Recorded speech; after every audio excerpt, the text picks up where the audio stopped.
sure about settling here in Ghana. We don't know. In the US, we don't know a lot about the culture. What we see on TikTok or what we see on the internet is a lot different than when I am here. So the bridging, I believe it would be just, I would say the driving is the craziest. Like, you guys just force the roads. Like, you have to have big balls, big cojones to drive here because it's, so the flight was only about like 1,600 USD round trip. I'm staying partially with my aunt here in Accra, so that would be free, but I also have Airbnb. I'm not sure the cost of that. And then like the day-to-day living here is obviously a lot cheaper, 10 to 1 compared to the USD. So I didn't really budget too much. I just brought enough, and I think that I'll be fine because of the ratio and the, yeah. So how much money do you think someone out there should budget coming to Ghana? Well, I think that you.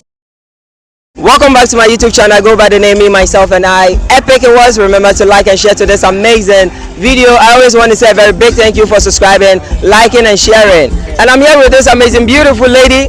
But before she introduces herself, I really want to say a very big thank you for subscribing, liking, and sharing. I'm here with Lexi.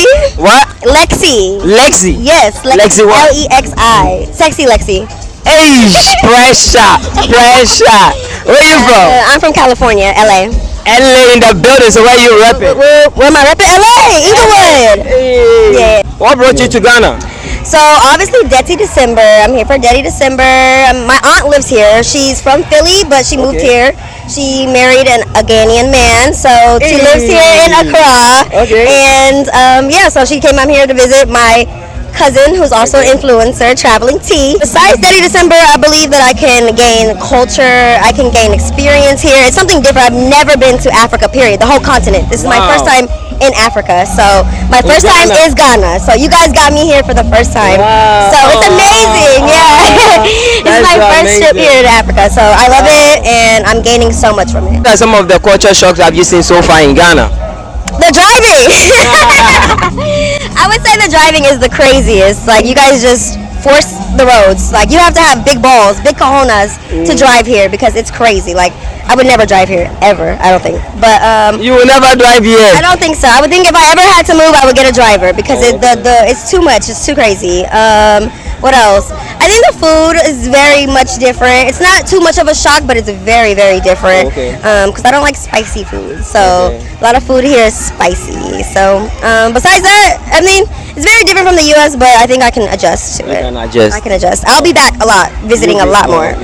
So I actually worked AfriCon this year. So AfriCon was our first. It was the second time doing AfriCon, I believe, in LA this year. So I worked that, bridging the gap of the diaspora. But I think that in general, we don't know. In the US, we don't know a lot about the culture. What we see on TikTok or what we see on the internet is a lot different than when I am here. So the bridging, I believe it would be just getting us here, experiencing that, you know, come here, see it for yourself, and you'll love it because we don't know.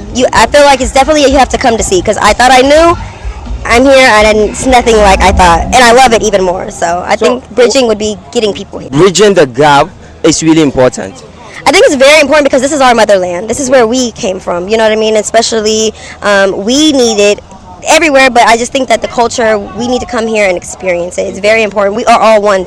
We are all one people. So the fact that we are so bridged apart, I just want to bring it all together. I think that's very important. Important. Wow. Where have you been so far in Ghana?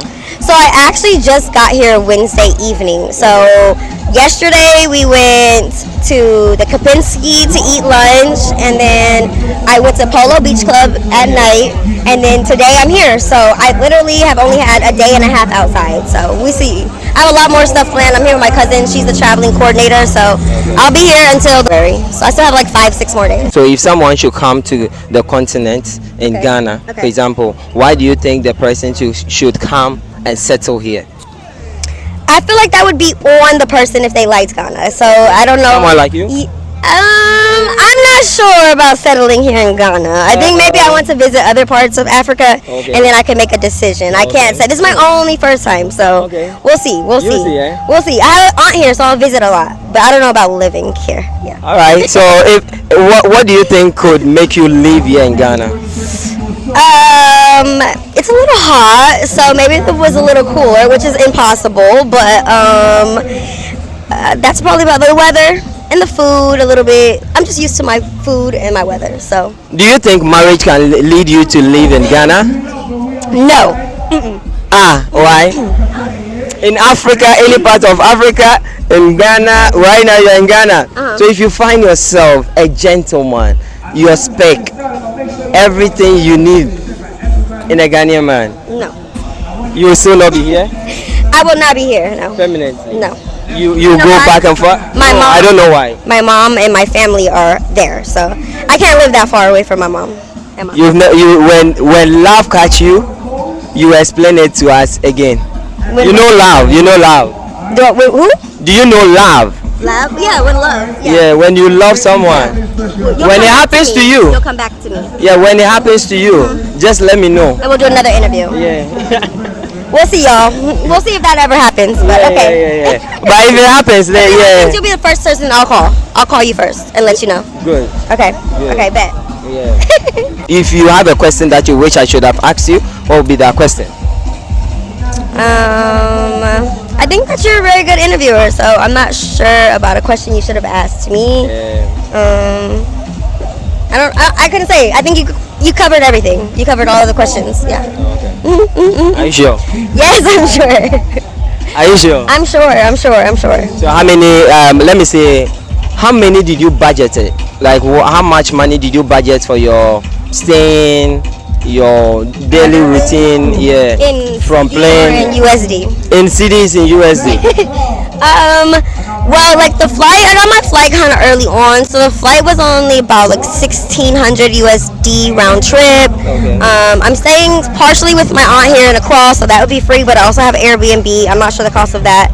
And then like the day-to-day living here is obviously a lot cheaper, 10 to 1 compared to the USD. So I didn't really budget too much. I just brought enough, and I think that I'll be fine because of the ratio and the yeah.